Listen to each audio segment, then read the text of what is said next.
नमस्कार दोस्तों, मैं हूं पुनीत और आप सुन रहे हैं प्रोग्राम कम्युनिटी कलर्स रेडियो उड़ान पर। और इस वक्त बज चुके हैं रात के 9, दिन शुक्रवार, और कम्युनिटी कलर्स में आप सभी का हार्दिक स्वागत और अभिनंदन है। कम्युनिटी कलर्स एक ऐसा प्रोग्राम जिसमें होती हैं डिसेबिलिटी न्यूज़ और साथ ही साथ होते हैं बहुत सारी इंफॉर्मेशंस, जानकारियाँ, सूचनाएं और बहुत से नए नए सेगमेंट्स भी। फिलहाल न्यूज़ बुलेटिन आप प्रोग्राम कम्युनिटी कलर्स में सुनते हैं जिसमें होती हैं डिसेबिलिटी न्यूज़, और बहुत जल्द हम आपके लिए कोई ना कोई नया सेगमेंट लेकर हाजिर हो जाएंगे प्रोग्राम में। हमारा प्रोग्राम कम्युनिटी कलर्स आप बहुत पसंद करते हैं, प्रोग्राम को बहुत प्यार देते हैं, हम आपके इसके लिए तहे दिल से शुक्रगुजार हैं। हम आपसे ये कहते रहते हैं कि अगर आप किसी तरह का कुछ सेगमेंट इस प्रोग्राम में चाहते हैं तो आप हमें सजेशन दिया करें, सुझाव दिया करें, ताकि हम उन्हें अपने इस प्रोग्राम में इम्प्लीमेंट कर सकें। बहरहाल रेडियो उड़ान सुनने के लिए आप हमारी वेबसाइट विजिट कर सकते हैं www.radioudan.com, जहां पर हमारे वेब पेज पर भी प्ले बटन प्रेस करके आप रेडियो उड़ान सुन सकते हैं। और वैसे प्ले स्टोर और ऐप स्टोर दोनों पर हमारी ऐप्स अवेलेबल हैं, और बहुत सारे थर्ड पार्टी प्लेटफॉर्म्स पर जैसे गूगल और एलेक्सा, एप्पल और यहाँ तक कि रिनोवा म्यूजिक पर भी हमारी रेडियो उड़ान स्ट्रीमिंग अवेलेबल है, और ट्यून इन पर भी आप रेडियो उड़ान सुन सकते हैं। हमारा फेसबुक पेज लाइक करें, हमारे ट्विटर को फॉलो करें, हमारा यूट्यूब चैनल सब्सक्राइब करें, हमारे व्हाट्सएप ग्रुप्स को ज्वाइन करें। प्रोग्राम कम्युनिटी कलर्स आप सुन रहे हैं मेरे यानी पुनीत के साथ। बिना देर किए सबसे पहले आइए सुन लेते हैं न्यूज हेडलाइंस।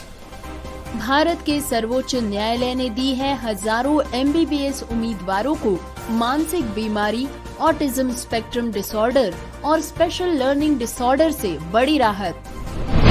मुंबई के एक हॉस्टल में विकलांग व्यक्ति के लिए नहीं है उपलब्ध कोई भी बेड। विकलांगता अधिकार समूह सरकार से कर रहे हैं सार्वजनिक परिवहन को सुलभ बनाने का आग्रह। दीप स्तंभ फाउंडेशन मनोबल लेकर आया है विकलांग व्यक्तियों के लिए प्रशिक्षण कार्यक्रम। रांची के राजभवन के सामने धरने पर बैठे दिव्यांग। दिल्ली उच्च न्यायालय ने कहा दिव्यांग छात्रों को कंप्यूटर और परिवहन में मिलनी चाहिए छूट।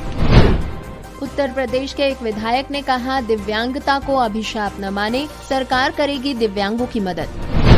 विश्व विकलांगता दिवस पर दिव्यांगों की तालीम का लिया था जिम्मा। खबर दिव्यांगहमसफर.com की। सुनेंगे चाइल्डहुड आर्थराइटिस के लक्षणों के बारे में। विभिन्न मांगों को लेकर झारखंड के जनकपुर जिला परिषद सदस्य ने दिया धरना। दिव्यांगों को कंबल किए गए वितरित। शिक्षा के साथ सांस्कृतिक ज्ञान देना भी है जरूरी। आधार सीडिंग न होने से घोसी में कई लोगों का रुका पेंशन। न्यूज हेडलाइंस के बाद बारी डिटेल्ड न्यूज बुलेटिन की, लेकिन उससे पहले छोटा सा ब्रेक के बाद वापस आएंगे। सुनते रहिए programme community colours only on radio Udaan, a flight of life. Hello from hidden voices.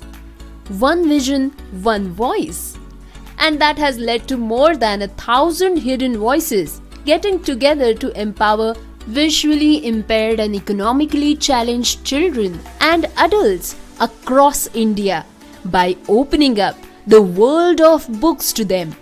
Hidden Voices is a unique reading charity founded by Miss Devi Krishna and co-founded by Miss Maitreyi Rajdev on 28th April 2019. An experienced psychotherapist and a counselor with proficiency in the diverse domains of education and human resource management, Ms. Devi has roped in volunteers from across India to read out and create audiobooks in various languages, with Mr. Sudhish P. as a partner and Ms. Cincy Thomas as its president. Hidden Voices now has a total of more than 1,500 in-house readers and is linked with many clubs from JNU, Pune and South India, which gives it more than 3,000 readers. It has volunteers as young as 5 years to as experienced as 82 years. The readers are divided into groups according to age and the language chosen. Hidden Voices has now a steady inventory of books, both informative and fictional, in almost 20 languages. The audiobooks have been utilized by various institutions and groups like Fergusson College Pune, Lit the Light, Duty, Madras Club, etc. More than 50,000 lives have been touched and enriched by this program. For more information, send us an email on hiddenvoices2020@gmail.com. Brought to you by Savlon Swasth India Mission. Protect yourself with the 3 good habits of SMS. S. Sanitize. M. Mask. S. Social distancing. Programme में आप सभी का स्वागत। Detailed news bulletin जारी है। नमस्कार दोस्तों, आपका फिर एक बार प्रोग्राम में स्वागत है। तो चलिए और थोड़ा वक्त भी न गवाते हुए शुरुआत करते हैं डिटेल्ड न्यूज बुलेटिन की। आज की ये पहली खबर हम सुनने जा रहे हैं भारत के सर्वोच्च न्यायालय ने दिए एक निर्णय के बारे में। दोस्तों, मानसिक बीमारी वाले एक MBBS उम्मीदवार द्वारा एक याचिका दायर करने पर भारत के सर्वोच्च न्यायालय के माननीय मुख्य न्यायपीठ ने केंद्रीय स्वास्थ्य मंत्रालय, सामाजिक न्याय और अधिकारिता मंत्रालय, राष्ट्रीय चिकित्सा आयोग और अन्य को नोटिस जारी की है। MBBS उम्मीदवार ने अपनी याचिका में कहा है कि विकलांग व्यक्तियों के अधिकार अधिनियम 2016 के अनुसार चिकित्सा विज्ञान को आगे बढ़ाना उसका वैधानिक अधिकार है।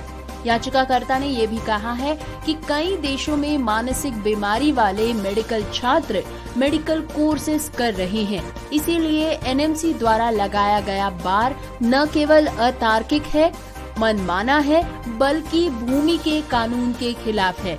याचिकाकर्ता गौरव कुमार बंसल एडवोकेट ने अपनी रिपोर्ट में ये भी प्रस्तुत किया है कि राष्ट्रीय चिकित्सा आयोग के विशेषज्ञ पैनल ने MBBS उम्मीदवारों को ऑटिज्म स्पेक्ट्रम डिसऑर्डर और स्पेशल लर्निंग डिसऑर्डर से इस आधार पर मेडिकल कोर्स करने से वंचित कर दिया है कि वर्तमान में मानसिक बीमारी का आकलन करने के लिए कोई पैमाना नहीं है। मानसिक बीमारी के साथ ऑटिज्म स्पेक्ट्रम डिसऑर्डर और स्पेशल लर्निंग डिसऑर्डर की तुलना न केवल अवैध है, बल्कि चिकित्सा साहित्य के तहत इसकी अनुमति नहीं है। दुनिया में हर जगह चिकित्सा अधिकारियों के साथ साथ डॉक्टरों का भी मानना है कि ASD और SLD का मानसिक बीमारी से कोई लेना देना नहीं है। मानसिक बीमारी के साथ ASD और SLD वाले बच्चे को टैग करना अत्यधिक दुर्भाग्यपूर्ण है।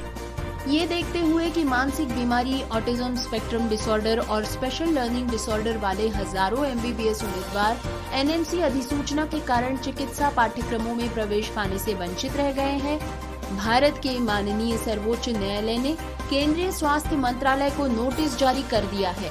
केंद्रीय सामाजिक न्याय और अधिकारिता मंत्रालय, राष्ट्रीय चिकित्सा आयोग और अपना जवाब दाखिल करने का निर्देश उन्होंने दे दिया है। दोस्तों, अब प्रोग्राम में बारी है एक विकलांग व्यक्ति श्वेता मंत्री के एक हालिया अनुभव को साझा करने की। वे बताती हैं कि मैं एक स्टैंड अप कॉमेडियन और विकलांगता अधिकार कार्यकर्ता हूँ। मुझे मुंबई के एक छात्रावास में एक दुखद अनुभव हुआ है, जहाँ मुझे बेड देने से मना कर दिया गया। मैंने 23 नवंबर को हैदराबाद से मुंबई के लिए उड़ान भरी थी। मैंने नमस्ते मुंबई बैकपैकर्स में महिला छात्रावास में एक बंक बेड बुक किया था।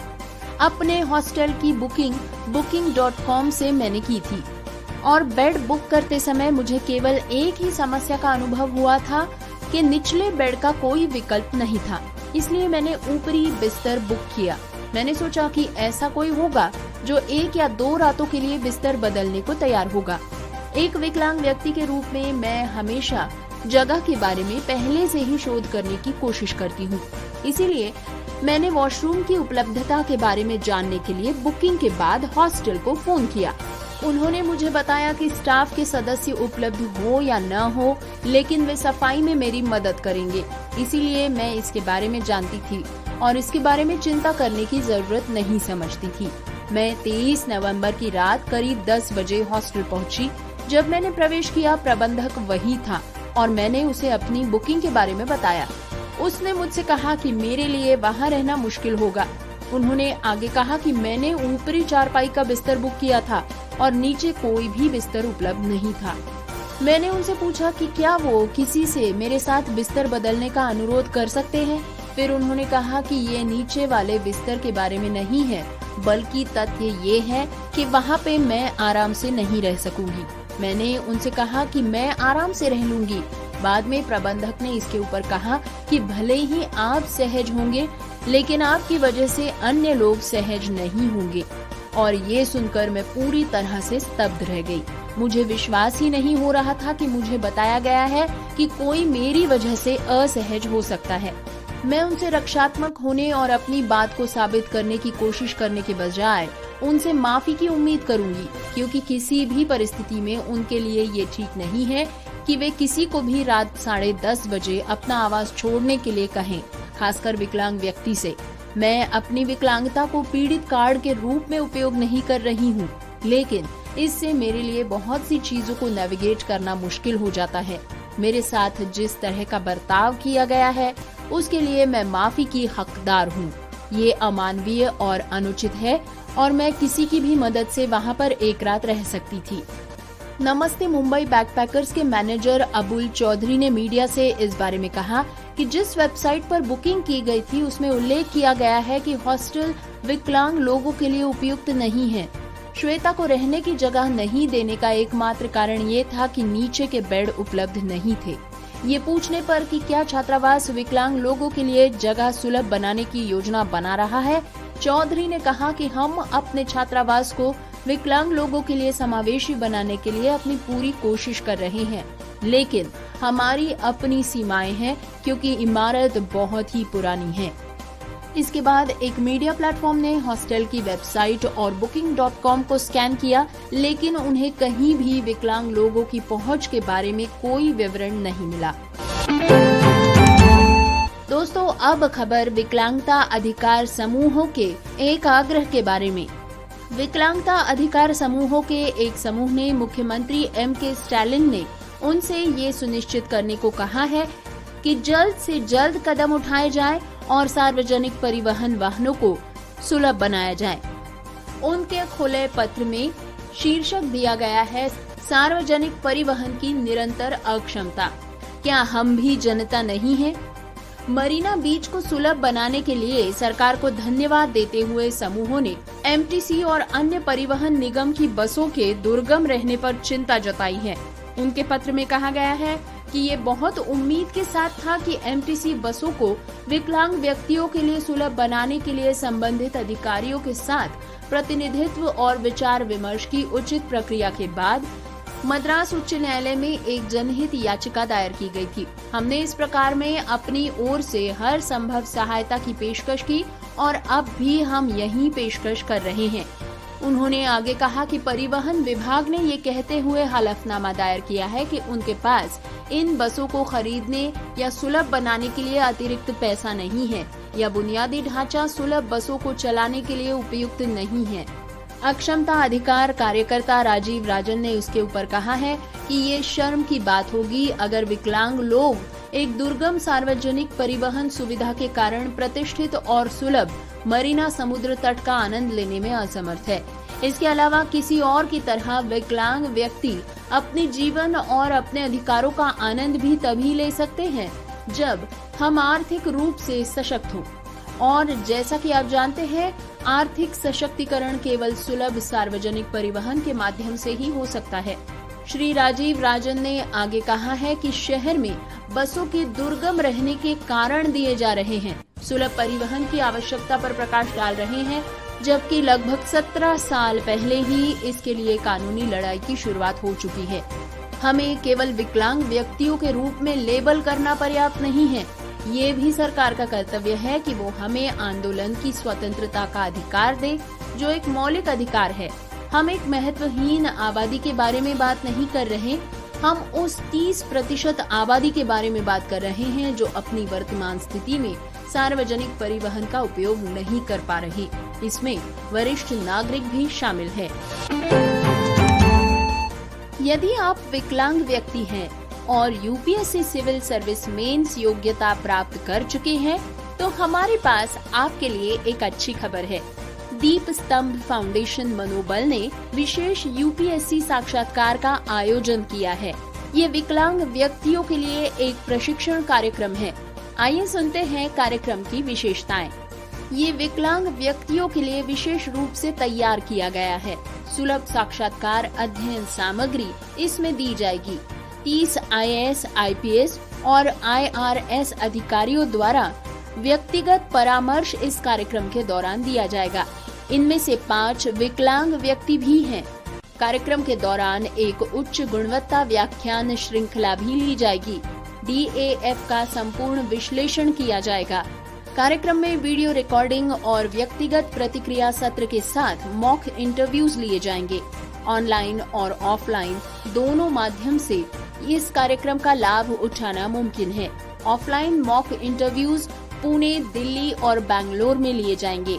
रजिस्टर करने के लिए आपको भरना होगा एक गूगल फॉर्म। दोस्तों, ये जानकारी साझा की है श्री यजुवेंद्र महाजन जी ने। अधिक जानकारी और नामांकन के लिए कृपया संपर्क करें मिलिंद उषा रामकृष्ण जी से, जिनका नंबर है 8796104585। याद रहे 8796104585। डिटेल न्यूज बुलेटिन जारी है, लेकिन इससे पहले वक्त एक बार फिर एक छोटे से ब्रेक का है। ब्रेक के बाद फिर मिलेंगे। सुनते रहिए programme community colours only on radio Udaan, a flight of life. Hidden voices की तरफ से आप सभी का स्वागत। हिडन वॉइसेस, एक दृष्टि एक आवाज, और इसने पूरे भारत में दृष्टि बाधित और आर्थिक रूप से विकलांग बच्चों और वयस्कों को किताबों की दुनिया खोलकर सशक्त बनाने के लिए 1000 से भी अधिक छिपी हुई आवाजों को मिलाया है। 28 अप्रैल 2019 को देवी कृष्णा द्वारा स्थापित और सुश्री मैत्री राजदेव द्वारा सह संस्थापित हिडन वॉइसेस एक अद्वितीय रीडिंग चैरिटी है। देवी एक अनुभवी मनोचिकित्सक और काउंसलर है और ह्यूमन रिसोर्स मैनेजमेंट की एक दक्ष प्रबंधक है। देवी ने पूरे भारत के विभिन्न भाषाओं के स्वयंसेवकों को दृष्टिबाधितों के लिए ऑडियो किताब पढ़ने और बनाने के लिए तैयार किया है। एक भागीदार के रूप में श्री सुधीश पी और इसके अध्यक्ष के रूप में सुश्री सिंसी थॉमस के साथ हिडन वॉइसेस के अब कुल 1500 से भी अधिक इन हाउस पाठक है और ये JNU, पुणे और दक्षिण भारत स्थित कई क्लबों से जुड़ा हुआ है, जिसके चलते अब हिडन वॉइसेस के पास 3000 से भी अधिक पाठक है। इसमें सबसे छोटे पाठक 5 साल की उम्र से लेकर सबसे बड़े पाठक 82 साल के अनुभव वाले स्वयंसेवक है। पाठकों को उम्र और चुनी गई भाषा के अनुसार ग्रुप्स में बांट दिया जाता है। हिडन वॉइसेस के पास अब लगभग 20 भाषाओं में जानकारी पूर्ण और काल्पनिक दोनों ही तरह की पुस्तकों की एक सूची तैयार है। इन ऑडियो पुस्तकों का उपयोग विभिन्न संस्थानों और समूहों जैसे कि Fergusson college Pune, lead the light, Dyuti, Madras club आदि द्वारा किया गया है। इस कार्यक्रम ने 50,000 से भी अधिक लोगों की जिंदगी को समृद्ध बनाया है। अधिक जानकारी के लिए हमें ईमेल करें hiddenvoices2020@gmail.com पर। प्रोग्राम में आप सभी का स्वागत। डिटेल्ड न्यूज बुलेटिन जारी है। दोस्तों, प्रोग्राम में अब खबर है झारखंड से। रांची राजभवन के समक्ष दिव्यांगों के चल रहे धरना प्रदर्शन के समर्थन में अनुमंडलीय दिव्यांग संघ ने अंतर्राष्ट्रीय दिव्यांग दिवस न मनाकर शनिवार को इसके ऑफिस के सामने 1 दिवसीय धरना दिया, जबकि इससे पहले ही संघ के द्वारा 3 दिसंबर को अंतर्राष्ट्रीय दिव्यांग दिवस मनाने का निर्णय लिया गया था। दोस्तों, आपको बता दें कि ये धरना प्रदर्शन कार्यक्रम 26 नवंबर से अभी तक चल रहा है। इसकी जानकारी देते हुए संघ के अध्यक्ष कमलेश बिहारी ने बताया कि राज्य सरकार के द्वारा हम दिव्यांगों के 21 सूत्री मांगों पर कोई विचार नहीं किए जाने के खिलाफ पिछले 26 नवंबर से ही रांची में राज्यपाल भवन के सामने राज्य के दिव्यांगों का धरना कार्यक्रम चला रहे हैं, जिसके कारण हम सभी दिव्यांगजन अंतर्राष्ट्रीय दिव्यांग दिवस न मनाकर दिव्यांगों के समर्थन में अपने कार्यालय पर ही ये धरना दे रहे हैं। दोस्तों, खबर नई दिल्ली से। यहाँ पर उच्च न्यायालय ने बुधवार को कहा है कि दिव्यांग बच्चों को मुफ्त में स्कूल का यूनिफॉर्म, कंप्यूटर और परिवहन शुल्क में छूट प्रदान की जानी चाहिए। ताकि ये सुनिश्चित हो सके कि वे सरकार द्वारा संचालित केंद्रीय विद्यालयों में उचित शिक्षा से वंचित न रह जाएं। न्यायालय ने नोएडा के केंद्रीय विद्यालय में 6ठी कक्षा में पढ़ने वाले एक दृष्टिबाधित छात्र की ओर से दाखिल याचिका पर विचार करते हुए ये टिप्पणी की है। जस्टिस प्रतिभा एम सिंह ने इसके साथ ही नोएडा स्थित केंद्रीय विद्यालय में कक्षा 6 में पढ़ने वाले याचिकाकर्ता को ये सुविधाएं देने का निर्देश दिया है। उन्होंने कहा है कि छात्र ने जिन सुविधाओं की मांग की है वे सभी विकलांग व्यक्तियों के अधिकार अधिनियम 2016 के तहत आने वाले ऐसे बच्चों के लिए बुनियादी सुविधाएं हैं। याचिकाकर्ता छात्र 75% से अधिक दृष्टिबाधित बच्चा है। बच्चे की ओर से दाखिल याचिका में कहा गया है कि उनके पिता दिहाड़ी मजदूर होने के कारण उनकी पढ़ाई का खर्चा उठाने में असमर्थ है। उच्च न्यायालय ने कहा कि स्कूल यूनिफॉर्म, कंप्यूटर की फीस और परिवहन लागत जैसी सुविधाएं कानून के तहत आती हैं। न्यायालय का ये मानना है कि ये याचिकाकर्ता जैसे बच्चे के लिए बुनियादी सुविधाएं हैं। विकलांग व्यक्तियों के अधिकार को दी गई मान्यता के मद्देनजर इसमें कोई संदेह नहीं हो सकता कि ये सुविधाएं विशेष रूप से केंद्रीय विद्यालय स्कूलों में प्रदान की जानी चाहिए। उच्च न्यायालय ने परिवहन लागत और अधिनियम की धारा 17 के संदर्भ में निर्देशित अन्य सुविधाओं के बारे में किए जाने वाले उपायों का विवरण के साथ स्थिति रिपोर्ट पेश करने का आदेश दिया है। मामले की अगली सुनवाई 22 मार्च को की जाएगी। दोस्तों, याचिका में कहा गया है कि समुचित शिक्षा पाने के लिए उचित सामग्री, सहायक उपकरण, नेत्रहीनों के लिए डिजाइन किया गया लैपटॉप, स्कूल ड्रेस, परिवहन की लागत माफी, कंप्यूटर शुल्क पर माफी आदि की आवश्यकता है, लेकिन स्कूल ये सुविधाएं मुहैया नहीं कराते हैं। सभी तथ्यों को ध्यान में रखते हुए न्यायालय ने केंद्रीय विद्यालय नोएडा को 2 हफ्तों के भीतर बच्चे को निःशुल्क यूनिफॉर्म मुहैया कराने का आदेश दिया। साथ ही कहा है कि स्कूल को इसका खर्च केंद्र सरकार द्वारा प्रतिपूर्ति किया जाएगा। साथ ही न्यायालय ने 100 रुपए का कंप्यूटर शुल्क भी छात्र को माफ करने का आदेश दिया है। जहां तक के परिवहन सुविधा का सवाल है तो न्यायालय ने याचिकाकर्ता से कहा है कि वो बाद में अपने निवास से स्कूल और वापस जाने के लिए परिवहन लागत के संबंध में अपना प्रतिवेदन दे, क्योंकि स्कूल कोई परिवहन सुविधा प्रदान नहीं कर रहा है। दोस्तों, जैसा कि आप सभी जानते हैं, 3 दिसंबर को विश्व विकलांगता दिवस के रूप में मनाया जाता है। विश्व विकलांगता दिवस के मौके पर दिव्यांगजनों के कल्याण को लेकर सरकारी योजनाओं की बात की जाती है, तो अब तक किए गए कामों का उल्लेख भी किया जाता है। इसी बीच दिव्यांगजनों की जिंदगी मुकम्मल करने की ठान ली और उनके लिए हम सफर की तलाश करने का जरिया बन गए divyanghamsafar.com। इस वेबसाइट को सुधिजन मैट्रिमोनियल वेबसाइट चला रही है। इसमें रजिस्ट्रेशन निःशुल्क है। तकनीक के दौर में भी दिव्यांगजनों के लिए एक हम सफर तलाशना किसी चुनौती से कम नहीं था। इन लोगों के घर वालों की परेशानी भी इस बात को लेकर थी कि बराबर का रिश्ता कब आएगा और कैसे मिलेगा। अखबार में विज्ञापन और रिश्तेदारों के जरिए भी उन रिश्तों की तलाश मुमकिन नहीं हो पा रही थी। ऐसे में जयपुर के सेठ आनंदीलाल पोद्दार मूक बधिर स्कूल के अध्यापकों ने मिलकर ऐसे लोगों की परेशानी का समाधान करने की ठानी। उन्होंने एक पोर्टल तैयार किया जिस पर देश भर के दिव्यांगजन अपनी योग्यता के अनुसार वर या वधू तलाश कर सकते हैं। divyanghamsafar.com को चलाने वाले सरकारी अध्यापक बाबूलाल मीणा इस मुहिम के शुरुआत से ही जुड़े रहे। उनका कहना था कि अक्सर स्कूल में लोग अपने दिव्यांग बच्चों के लिए हमसफर की तलाश करने के लिए पहुंचते थे। वे लोग दफ्तर में ही बच्चों के बायोडेटा एक मेज पर रखकर चले जाते थे। अगर किसी का जोड़ा मिलता तो ठीक, वरना बायोडेटा अक्सर इधर उधर खो जाया करते। फिर डिजिटल युग में उन्हें एक युक्ति सूझी। सभी प्रोफाइल्स को एक प्लेटफॉर्म पर रखने का उन्होंने फैसला कर लिया। सोचा इस तरह से मुश्किलें आसान हो सकेंगी।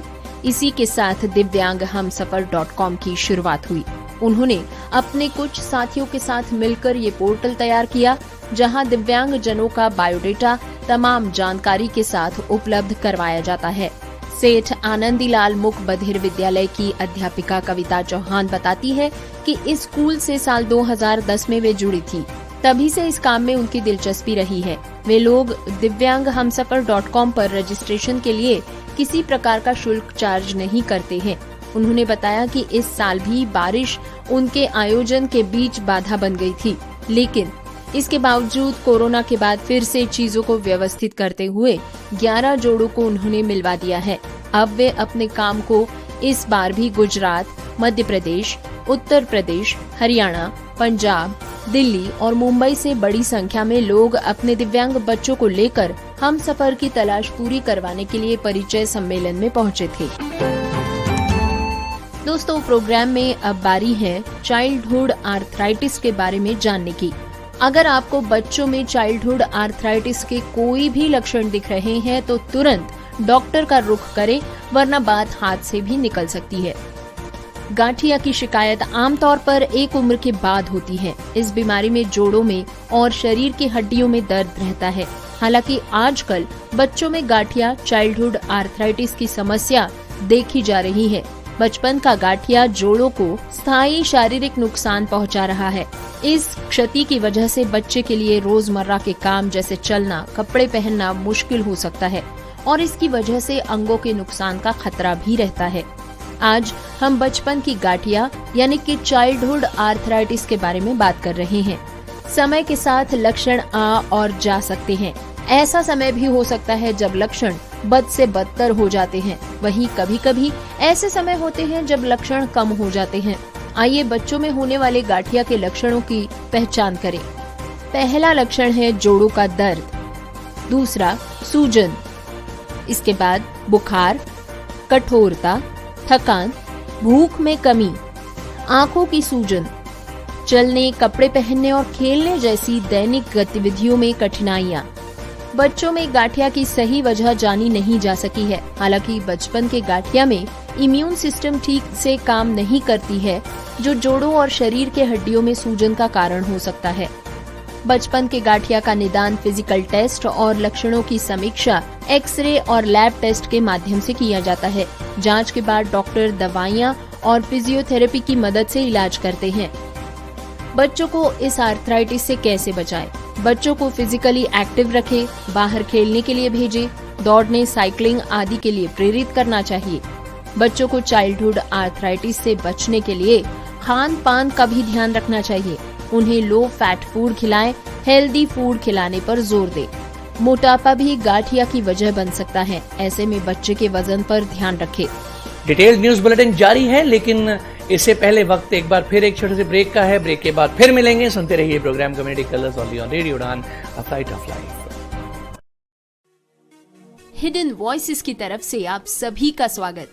हिडन वॉइसेस, एक दृष्टि एक आवाज, और इसने पूरे भारत में दृष्टि बाधित और आर्थिक रूप से विकलांग बच्चों और वयस्कों को किताबों की दुनिया खोलकर सशक्त बनाने के लिए 1000 से भी अधिक छिपी हुई आवाजों को मिलाया है। 28 अप्रैल 2019 को देवी कृष्णा द्वारा स्थापित और सुश्री मैत्री राजदेव द्वारा सह संस्थापित हिडन वॉइसेस एक अद्वितीय रीडिंग चैरिटी है। देवी एक अनुभवी मनोचिकित्सक और काउंसलर है और ह्यूमन रिसोर्स मैनेजमेंट की एक दक्ष प्रबंधक है। देवी ने पूरे भारत के विभिन्न भाषाओं के स्वयंसेवकों को दृष्टिबाधितों के लिए ऑडियो किताब पढ़ने और बनाने के लिए तैयार किया है। एक भागीदार के रूप में श्री सुधीश पी और इसके अध्यक्ष के रूप में सुश्री सिंसी थॉमस के साथ हिडन वॉइसेस के अब कुल 1500 से भी अधिक इन हाउस पाठक है और ये JNU, पुणे और दक्षिण भारत स्थित कई क्लबों से जुड़ा हुआ है, जिसके चलते अब हिडन वॉइसेस के पास 3000 से भी अधिक पाठक है। इसमें सबसे छोटे पाठक 5 साल की उम्र से लेकर सबसे बड़े पाठक 82 साल के अनुभव वाले स्वयंसेवक है। पाठकों को उम्र और चुनी गई भाषा के अनुसार ग्रुप्स में बांट दिया जाता है। हिडन वॉइसेस के पास अब लगभग 20 भाषाओं में जानकारी पूर्ण और काल्पनिक दोनों ही तरह की पुस्तकों की एक सूची तैयार है। इन ऑडियो पुस्तकों का उपयोग विभिन्न संस्थानों और समूहों जैसे कि Fergusson college Pune, lit the light, Dyuti, Madras club आदि द्वारा किया गया है। इस कार्यक्रम ने 50,000 से भी अधिक लोगों की जिंदगी को समृद्ध बनाया है। अधिक जानकारी के लिए हमें ईमेल करें hiddenvoices2020@gmail.com पर। प्रोग्राम में आप सभी का स्वागत। डिटेल्ड न्यूज बुलेटिन जारी है। दोस्तों, खबर झारखंड के चाईबासा से। यहाँ पर अखिल भारतीय क्रांतिकारी आदिवासी महासभा के जिला अध्यक्ष साथ में जिला परिषद सदस्य जगन्नाथपुर भाग 1 के नेतृत्व में बिजली बिल माफ, राशन घोटाला, खराब चापाकल मरम्मती पेंशन, आवास पलायन रोकने, मनरेगा कार्य को सुचारू रूप से लागू करने को लेकर उपायुक्त के नाम टोटो प्रखंड विकास पदाधिकारी को धरना प्रदर्शन मांग पत्र सौंपा गया। वहीं तीया ने कहा, पश्चिमी जिला का टोटो प्रखंड अब भी विकास के मायने में काफी पिछड़ा हुआ है। आदिवासी बहुल आबादी है और आदिवासी तबका सरकार के जन कल्याणकारी योजनाओं से काफी दूर है। आजादी के 75 वर्षों के बाद भी आदिवासी तबका दातून पत्ता बेचकर अपना जीवन यापन कर रहे हैं या फिर अन्य राज्य में पलायन करने के लिए विवश है। सभी ग्रामीणों की मांग है कि वृद्धा, विकलांगता और विधवा बंद पड़े पेंशनधारियों का पेंशन अभिलंब चालू कर दिया जाए, जिनकी उम्र 60 वर्ष हो चुकी है, एवं विधवाओं को जन कल्याण योजना पेंशन से जोड़ा जाए। राशन डीलर द्वारा कार्ड धारियों से पंचिंग कराने के बाद भी राशन वितरण नहीं किया जाता है। क्षेत्र में किसी तरह का रोजगार सर्जन तक नहीं होने की वजह से एवं कोरोना काल में 2 साल देश इमरजेंसी में चल रहा था, इसकी वजह से आर्थिक स्थिति दयनीय हो चुकी है। गांव में हाजिरी 60 रुपए मिलती है, इससे बिजली बिल भुगतान नहीं किया जा सकता है। धरना से पूर्व बड़ा झींक पानी फुटबॉल मैदान से बाजार होते हुए प्रखंड कार्यालय तक सैकड़ों की संख्या में जुलूस कर धरना किया गया। दोस्तों, खबर उत्तराखंड के कोटद्वार से। यहाँ पर विकलांगों के विकास के लिए समर्पित संगठन सक्षम की ओर से सिमलचौड़ स्थित व्यवसाय इंक्यूबेटर केंद्र में कार्यक्रम का आयोजन किया गया था। इस दौरान सक्षम की कोटद्वार इकाई की ओर से 25 दिव्यांगों को कंबल वितरित किए गए। कार्यक्रम के मुख्य अतिथि थे बीएसएफ के डिप्टी कमांडेंट हरेंद्र सिंह रावत। उन्होंने संगठन के इस कार्य की प्रशंसा की। अध्यक्ष योगंबर सिंह रावत ने कहा कि संस्था भविष्य में भी ऐसे कार्य जारी रखेगी। आगे कहा कि दिव्यांगों को जीवन की मुख्य धारा में लाने के लिए संस्था लगातार प्रयासरत है। इस दौरान संस्था संरक्षक गिरिराज सिंह रावत, कपिल रतूड़ी, विपुल उनियाल और सुदीप बैठियाल सहित अन्य सदस्य मौजूद रहे। दोस्तों, ये खबर है उत्तर प्रदेश के वाराणसी से। यहाँ पर हाल ही में एक कार्यक्रम लिया गया जिसमें कहा गया है कि बच्चों में शैक्षिक गुणवत्ता के साथ साथ सांस्कृतिक भावना का विकास करना भी जरूरी है। इससे वो अच्छा व्यवहार करते हैं और साथ में उनमें राष्ट्रीयता की भावना विकसित होती है। ये बात केंद्रीय उच्च तिब्बती शिक्षा संस्थान के कुलपति प्रोफेसर गेशे नवांग सामतेन ने कही है। वो इस समय जीवन ज्योति विकलांगतार्थ संस्थान के 47वें सांस्कृतिक वार्षिकोत्सव कार्यक्रम को संबोधित कर रहे थे। वार्षिकोत्सव का थीम वृद्ध जनों का सम्मान था। कार्यक्रम में queen of the apostle society की अध्यक्ष सिस्टर एम श्रुति ने कहा कि पठन पाठन के साथ संस्कृति भी जरूरी है। इस दौरान संस्थान की छात्राओं ने आकर्षक स्वागत नृत्य की प्रस्तुति की। इसके बाद उन्होंने परिवार के वृद्ध जनों का सम्मान पर नाटक की प्रस्तुति की। कार्यक्रम में 12वीं की छात्रा आभा यादव, 10वीं की छात्रा निकी पासवान को सूरज रतन पुरस्कार दिया गया। सिस्टर श्वेता ने बताया कि स्कूल के कक्षा 6 की छात्रा ईशा को कराटे में राज्य स्तरीय प्रतियोगिता में गोल्ड मेडल मिला है। दोस्तों, अब खबर है उत्तर प्रदेश के घोसी से। यहाँ पर नगर पंचायत घोसी के अंतर्गत आने वाले वार्डों में वृद्धावस्था पेंशन योजना के तहत 224, निराश्रित महिला पेंशन योजना के तहत 210 व दिव्यांग पेंशन योजना के तहत 121 लाभार्थियों को वित्तीय वर्ष 2021-22 में पेंशन योजना का लाभ मिल रहा था, लेकिन आधार डेटा सत्यापित न होने के कारण तीनों ही पेंशन योजनाओं में नगर पंचायत घोसी के वार्डों के लाभार्थियों की संख्या 0 हो गई है। विकास खंड की 72 ग्राम सभाओं की लगभग प्रत्येक ग्राम पंचायत से ब्लॉक स्तर पर कुल मिलाकर 1104 नागरिकों की सामाजिक पेंशन योजना आधार सत्यापन के फेर में फंस गई है। आधार से उनका पेंशन आवेदन सत्यापन न हो पाने के कारण गत वर्ष की 2 तिमाही पेंशन की धनराशि उनके खाते में भुगतान नहीं की जा सकी है। आधार सत्यापन की सबसे दयनीय दशा नगर पंचायतों की है, जहां आधार सत्यापन का नियम लागू होने के बाद स्थानीय नगर पंचायत के एक भी आवेदक का आधार डेटा सत्यापन नहीं होने के कारण यहां लाभार्थियों की संख्या अचानक से शून्य हो गई है।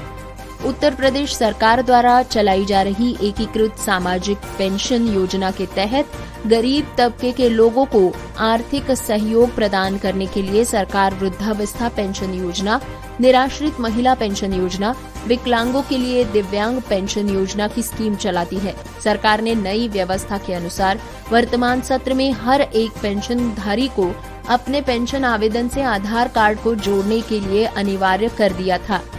उत्तर प्रदेश सरकार द्वारा चलाई जा रही एकीकृत सामाजिक पेंशन योजना, वृद्धावस्था पेंशन योजना, निराश्रित महिला पेंशन योजना व दिव्यांग पेंशन योजना में सरकार द्वारा आधार सत्यापन की नई व्यवस्था के बाद आवेदकों को भी कई प्रकार की परेशानियों का सामना करना पड़ रहा है, जिसमें से सबसे बड़ी समस्या है पेंशन पोर्टल पर नाम व आधार के नाम में अंतर होना।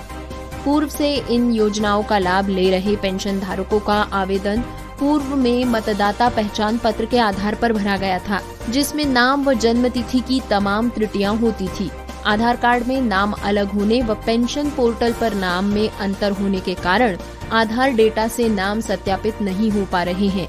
पेंशन योजना का सत्यापन प्रति वर्ष विकास खंड कार्यालय के माध्यम से ग्राम विकास अधिकारियों द्वारा किया जाता है, जिसमें नए नाम जोड़ने से लेकर मृतक पेंशन धारकों के नाम विलोपित करने तक की आख्या प्रेषित की जाती है। लेकिन जिम्मेदारों द्वारा स्पॉट पर न जाकर कार्यालय से ही आधा अधूरा डेटा समाज कल्याण विभाग को प्रेषित कर दिया जाता है, जिससे ये समस्या उत्पन्न हो रही है।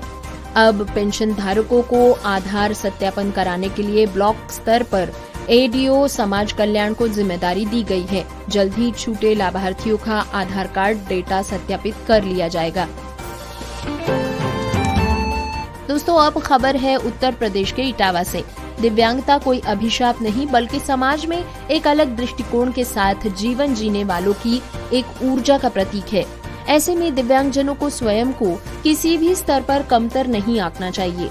ये बात कही है विधायक सरिता भदौरिया ने इटावा महोत्सव में आयोजित दिव्यांगजन सम्मेलन में। उन्होंने कहा है कि वर्तमान प्रदेश व केंद्र सरकार दिव्यांगजनों के उत्थान के लिए लगातार प्रयास कर रही है। फिर चाहे दिव्यांगजनों की पेंशन हो या उन्हें निःशुल्क राशन वितरण की योजना, सभी स्तर पर सरकार द्वारा निरंतर प्रयास किए जा रहे हैं। हाल ही में सरकार ने इलेक्ट्रॉनिक ट्राइसिकल देने का निर्णय लिया है और इस स्तर पर भी सरकार तेजी से काम कर रही है। वे स्वयं भी विधायक होने के नाते दिव्यांगजनों के साथ है। उनकी हर समस्या के समाधान के लिए वे उनके साथ खड़ी है। उन्होंने दिव्यांगजनों का आह्वान करते हुए कहा है कि वो गांव-गांव जाकर लोगों की समस्याओं को सुने और उन्हें जनप्रतिनिधियों तक पहुंचाएं, जिससे उनकी समस्याओं का भी निस्तारण किया जा सके। साथ ही उन्होंने सरकारी योजनाओं के प्रति लोगों को जागरूक करने के लिए भी दिव्यांगजनों से अपील की है। पूर्व शिक्षा मंत्री अमरजीत सिंह ने कार्यक्रम की अध्यक्षता करते हुए कहा कि दिव्यांगजनों का उत्थान भारतीय जनता पार्टी की सरकार में ही संभव हो सकता है। पूर्व प्रधानमंत्री अटल बिहारी वाजपेयी ने दिव्यांगजनों के लिए जिन योजनाओं को संचालित किया था, वर्तमान प्रधानमंत्री नरेंद्र मोदी और उत्तर प्रदेश के मुख्यमंत्री योगी आदित्यनाथ उन योजनाओं को संकल्पित रूप से आगे बढ़ा रहे हैं। उन्होंने कहा कि दिव्यांगजनों की जो भी समस्याएं हैं निश्चित रूप से सरकार तक पहुंचाई जाएंगी, जिससे उनका समय रहते निराकरण करना मुमकिन हो सकेगा। तो डिटेल्ड न्यूज बुलेटिन के बाद हम आपको सिर्फ इतना कहना चाहेंगे कि आपको हमारा प्रोग्राम कैसा लगा हमें बताइएगा जरूर। अपना फीडबैक जितने तरीके ऊपर पहले हम रेडियो उड़ान सुनने के आपको बता चुके हैं, उनमें से किसी भी तरीके से आप अपना फीडबैक हम तक पहुंचा सकते हैं।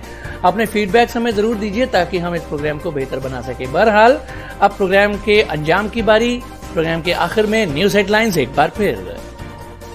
भारत के सर्वोच्च न्यायालय ने दी है हजारों MBBS उम्मीदवारों को मानसिक बीमारी, ऑटिज्म स्पेक्ट्रम डिसऑर्डर और स्पेशल लर्निंग डिसऑर्डर से बड़ी राहत। मुंबई के एक हॉस्टल में विकलांग व्यक्ति के लिए नहीं है उपलब्ध कोई भी बेड। विकलांगता अधिकार समूह सरकार से कर रहे हैं सार्वजनिक परिवहन को सुलभ बनाने का आग्रह। दीप स्तंभ फाउंडेशन मनोबल लेकर आया है विकलांग व्यक्तियों के लिए प्रशिक्षण कार्यक्रम। रांची के राजभवन के सामने धरने पर बैठे दिव्यांग।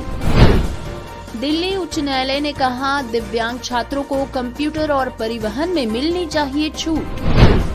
उत्तर प्रदेश के एक विधायक ने कहा, दिव्यांगता को अभिशाप न माने, सरकार करेगी दिव्यांगों की मदद। विश्व विकलांगता दिवस पर दिव्यांगों की तालीम का लिया था जिम्मा। खबर दिव्यांगहमसफर.com की। सुनेंगे चाइल्डहुड आर्थराइटिस के लक्षणों के बारे में। विभिन्न मांगों को लेकर झारखंड के जनकपुर जिला परिषद सदस्य ने दिया धरना। दिव्यांगों को कंबल किए गए वितरित। शिक्षा के साथ सांस्कृतिक ज्ञान देना भी है जरूरी।